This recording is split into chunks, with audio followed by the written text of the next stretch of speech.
अनुशासन सासंगत जी आशा करता हूँ निरंकारी कृपा से आप सभी अच्छे हो गए, स्वस्थ हो गए। सासंगत जी, आप जी के चरणों में बहुत ही सुंदर प्रेरणादायक कहानी विचार जिसका विषय है अनुशासन। तो आइए सासंगत जी जानते हैं इस कहानी के माध्यम से। सासंगत जी, क्या आपने कभी सोचा है कि जीवन में महानता कैसे आती है? क्या सिर्फ प्रतिभा, भाग्य और अवसर ही काफ़ी होते हैं सफलता के लिए? नहीं, सच्ची सफलता और आत्मिक शांति तब मिलती है जब जीवन में अनुशासन होता है। अनुशासन एक ऐसा गुण जो इंसान को अंधकार से प्रकाश की ओर ले जाता है, जो विचारों में स्थिरता, क्रम में स्पष्टता और आत्मा में पवित्रता भर देता है। सासंगत जी, आज हम सुनाएंगे एक ऐसी कहानी जो आपको बताएगी कैसे अनुशासन ने एक साधारण मनुष्य को असाधारण बना दिया। तो आइए एकांत में बैठिए, अपने मन को शांत कीजिए और डूब जाइए इस प्रेरणादायक कहानी में। अनुशासन, आत्मा का प्रहारी। सासंगत जी, छत्तीसगढ़ के एक छोटे से गांव में एक बालक आरव रहता था। वह अपने माता पिता के साथ रहता था। गरीब था लेकिन आंखों में सपने थे। स्कूल जाता तो था लेकिन मन पढ़ाई में नहीं लगता था। पिता मजदूरी करते और माँ खेत में काम। घर में अनुशासन की बात कोई नहीं करता था। एक दिन स्कूल में एक साधु संत आए और बच्चे को प्रवचन दिया, यदि जीवन में कुछ बनना है तो सबसे पहले अपने मन को अनुशासित करो। यह बात आरव के मन में बैठ गई। सत्संगत जी, उस दिन के बाद आरव ने फैसला किया कि वह हर रोज़ सुबह 5 बजे उठेगा, नहा धोकर पढ़ाई करेगा और अपने सभी काम एक समय पर करेगा। पहले दिन मुश्किल हुई, दूसरे दिन नींद ज़्यादा आई, तीसरे दिन ठंड लगी, लेकिन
खुद को सुधारता रहा। 5 साल बीत गए। आरव ने यूपीएससी की परीक्षा दी। गांव के लोगों ने सोचा इतना बड़ा सपना ये तो टूट जाएगा, लेकिन परीक्षा के दिन भी वह नियम से उठा, ध्यान किया, सत्संग सुना और शांत चित्त से परीक्षा दी। परिणाम आया, आरव AIS IAS अधिकारी बन गया। गांव लौटने पर आरव ने सबसे पहले स्कूल में वही बात दोहराई कि अनुशासन ही जीवन है। अब वह एक अधिकारी था लेकिन सिर झुका हुआ था। गांव में उसने एक पुस्तकालय बनवाया, बच्चों के लिए ध्यान केंद्र खुलवाया और हर किसी को सिखाया कि अनुशासन कोई बंधन नहीं है, यह आत्मा को मुक्त करने का साधन है। सासंगत जी, जीवन में अगर आप कुछ भी बनना चाहते हैं, पदाधिकारी, सफल व्यापारी या एक शांत आत्मा, तो एक ही मंत्र याद रखें और वह है अनुशासन। बिना अनुशासन के ज्ञान भी अधूरा है, भक्ति भी अधूरी है और जीवन भी अधूरा है। सासंगत जी, आज से ही प्रण लीजिए कि मैं अपने जीवन में अनुशासन लाऊंगा और आत्मा की उन्नति करूंगा। कई लोग सोचते हैं सत्संग जी के अनुशासन का मतलब है बंदिशें, कठोरता और आज़ादी का गला घोटना, लेकिन क्या आपने कभी सोचा है कि अनुशासन दरअसल आत्मा की स्वतंत्रता की पहली सीढ़ी हो सकता है। यह कहानी एक ऐसी स्त्री की है जिसने संसारिक जीवन से आध्यात्म की ओर कदम बढ़ाए, लेकिन रास्ता आसान नहीं था। संघर्ष, मोह, भावनाओं और भीतर उठते तूफानों के बीच केवल एक ही चीज ने उसे डगमगाने से रोका और वह था अनुशासन। तो आइए सत्संग जी अनुशासन एक साध्वी की गूढ़ यात्रा सुनते हैं। कहानी है संध्या नामक महिला की, जो एक मध्यवर्गीय परिवार में जन्मी। विवाह के बाद 2 बच्चे हुए। घर परिवार संभालते हुए वह अपने भीतर की तलाश से जूझ रही थी। उसे लगता मैं सिर्फ माँ, पत्नी और बहू नहीं हूँ, मैं कुछ और भी हूँ। लेकिन वह यह नहीं जानती थी कि केवल विचारों से नहीं जीवन बदलता, उसके लिए चाहिए अनुशासित प्रयास। एक दिन जब संध्या सत्संग में गई, वहां एक वयोवृद्ध साध्वी ने कहा, आध्यात्मिक अनुशासन ही जीवन की दिशा तय करता है। वो रात संध्या के जीवन की नींव बन गई। उसने अपने भीतर से आवाज सुनी कि तू इस संसारिक जीवन में खो गई है, अब आत्मा को साधने का समय है। संध्या ने पति और बच्चों से बात की, विरोध हुआ, आंसू बहे, पर संध्या ने एक शर्त रखी कि मैं घर नहीं छोड़ूंगी, लेकिन हर दिन 3 घंटे ध्यान, ब्रह्मचार्य और स्वाध्याय में बिताऊंगी। अब जीवन की हर सुबह 4 बजे होती थी। मौन व्रत, नियमबद्ध दिनचर्या, मानसिक अनुशासन, घर में रहते हुए भी वह साध्वी बनने लगी। एक युवक महेश जो सत्संग में आता था, उससे प्रभावित हुआ। उसकी सेवा करता, प्रश्न पूछता, उसकी साधना में सहयोग करता। धीरे धीरे संध्या को उसके साथ आत्मिक जुड़ाव होने लगा। लेकिन तभी साध्वी ने एक दिन कहा, मन जब आकर्षण में फंसता है तो अनुशासन की डोर कटने लगती है। संध्या समझ गई, मोह भी एक परीक्षा है। उसने महेश से दूरी बना ली, प्रेम को सेवा में बदल दिया।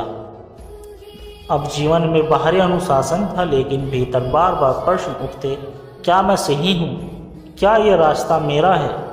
हर बार वह खुद को जवाब देती, मैं आत्मा हूँ, और आत्मा को अनुभव करने के लिए अनुशासन ही सबसे बड़ा साधक है। वह उपवास करती, मौन धारण करती और हर सप्ताह आत्म परीक्षण करती। कई बार डगमगाती, पर हर बार नियमों ने उसे संभाल लिया। एक दिन साध्वी ने उसे बुलाकर कहा, अब समय आ गया है, तुम्हें दीक्षा मिल सकती है। संध्या ने संन्यास नहीं लिया, लेकिन मन से पूर्ण साध्वी बन गई। उसे नाम दिया गया और वह नाम था सत्यरूपा। अब सत्यरूपा गांव-गांव जाकर महिलाओं को सिखाती, अनुशासन का मतलब सिर्फ दिनचर्या नहीं, यह मनमानी और दृष्टिकोण का संतुलन है। वह कहती, बिना अनुशासन के साधना, सेवा और समर्पण तीनों अधूरे हैं। सत्संग जी, जब तक जीवन में अनुशासन नहीं आता, तब तक हम बाहर की दुनिया में ही उलझे रहते हैं। लेकिन एक बार जब मन का संयम, वाणी पर नियंत्रित और आत्मा पर ध्यान आता है, तब जीवन में शांति उतरती है। संध्या से सत्यरूपा बनने का सफर आसान नहीं था, लेकिन अनुशासन उसका संबल बना। क्या आप भी अपने भीतर उस साध्वी को पहचानना चाहते हैं? तो आज से ही तय कीजिए, मैं आत्मा के अनुशासन को अपनाऊंगा। सत्संगत जी, संसार में मनुष्य भौतिक सुखों के पीछे भागता है, पर आत्मा की पुकार को अनसुना करता है।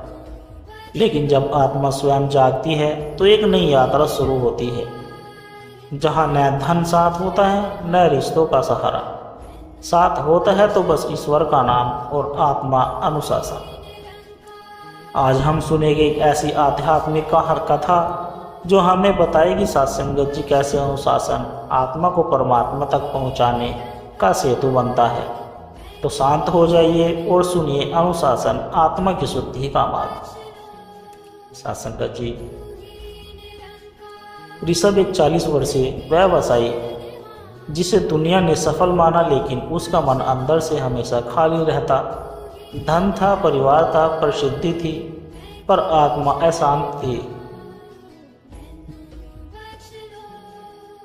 एक दिन वह एक वृद्ध सन्यासी से मिला। सन्यासी ने कहा, मनुष्य स्वयं को तभी जान सकता है जब वह मन और इंद्रियों पर अनुशासन रखता है। यह वाक्य ऋषभ के भीतर उतर गया। ऋषभ ने तय किया, एक दिन मौन रहूंगा। शुरू में कठिनाइयां लगी, शुरू में कठिन लगा, मन में विचारों की आवाजें और बाहर दुनिया की पुकार। पर जैसे जैसे वह मौन में डूबा, भीतर की आवाजें भी शांत होने लगी। मौन ने उसे उसकी आत्मा से पहला संवाद दिया। ऋषभ ने अपने जीवन से व्यसन, विलास और दिखावे को हटाना शुरू किया। हर दिन 4 बजे उठना, ध्यान करना, ब्रह्म मुहूर्त का पालन करना। कई बार थकावट हुई, कभी निराशा आई, कभी अहंकार ने सिर उठाया, पर अनुशासन की लाठी ने उसे हर बार वापस उसी रास्ते पर ला खड़ा किया।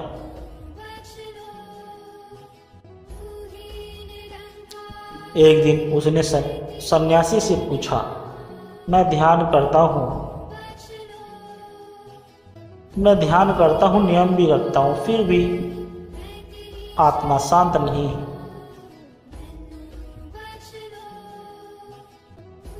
सन्यासी बोले, जब तक जीवन में सेवा नहीं आती तब तक अनुशासन अधूरा है। ऋषभ ने पास के आश्रम में सेवा शुरू की, व्रतों की, झाड़ू लगाना, भोजन परोसना। अब अनुशासन केवल उसका नहीं था, वह सबके लिए प्रेरणा बनने लगा। एक दिन ध्यान के गहरे क्षणों में उसे एक अनुभव हुआ, जैसे शरीर नहीं है, केवल प्रकाश है। और वह प्रकाश कह रहा है, तू मुझ में है और मैं तुझ में। आंखें खुली, आंसू बह रहे थे। उसे समझ आ गया, अनुशासन का लक्ष्य बंधन नहीं बल्कि मुक्ति है। सत्संगत जी,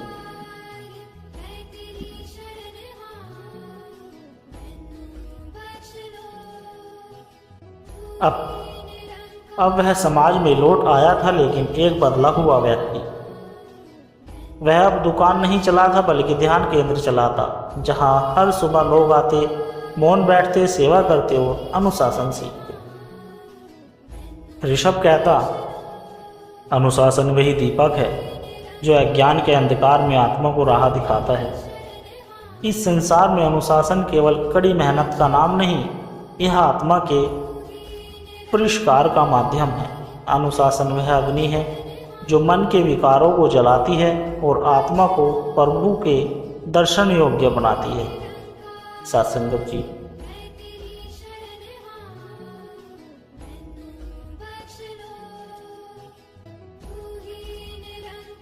ब्रह्म की ओर आत्मा की सच्ची पुकार। क्या आपने कभी अपने भीतर की आवाज़ सुनी है? वो आवाज़ जो कहती है कि तुम इस संसार में कुछ और खोजने आए हो। धन, पद और पहचान ये सब क्षणिक है, लेकिन आत्मा का मिलन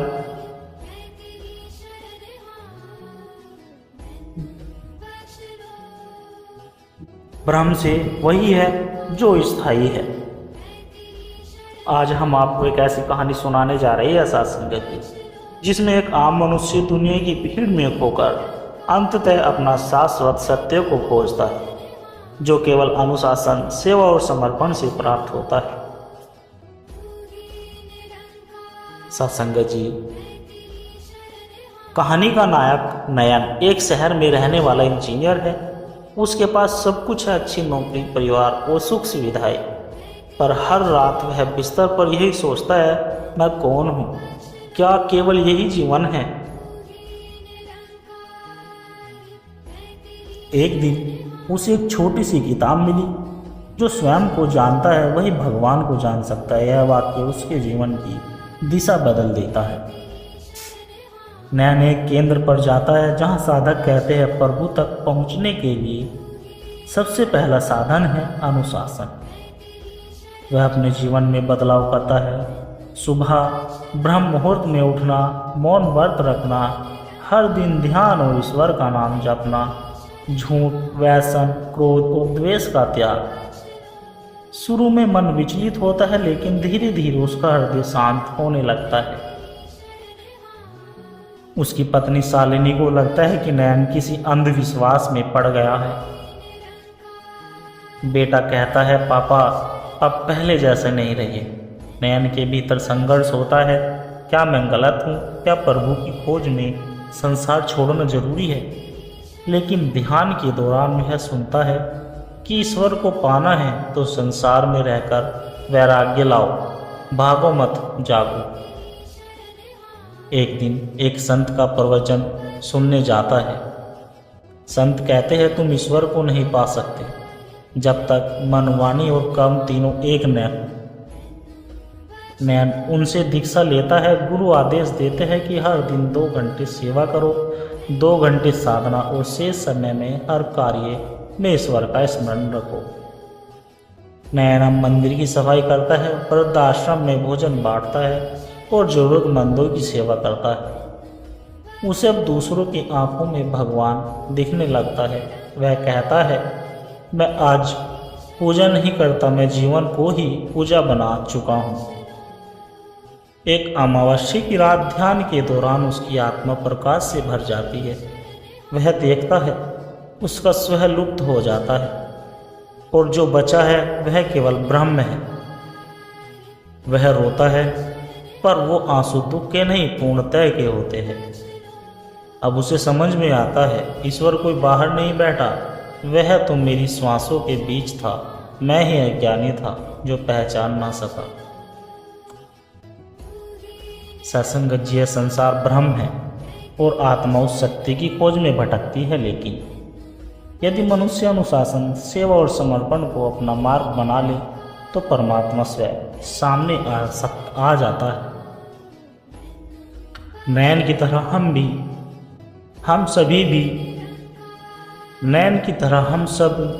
हम सभी में आत्मा की वही पुकार है। बस जरूरत है सुनने की, जागने की और चल पड़ने की। सत्संगत जी दास के द्वारा कहे गए प्रेरणादायक कहानी विचार यदि आप जी को अच्छे लगे हो तो वीडियो को लाइक करें, शेयर करें, कमेंट बॉक्स में धन निरंकार जी जरूर लिखें और दास को आशीर्वाद देकर आप जी के चरणों में हर रोज ऐसे ही प्रेरणादायक कहानी विचार लेकर आता रहूँगा। और सत्संगत जी दास के चैनल सोना इंस्पायर विचार को सब्सक्राइब जरूर कर दीजिए। सत्संगत जी प्यार से कहना, धन निरंकार जी।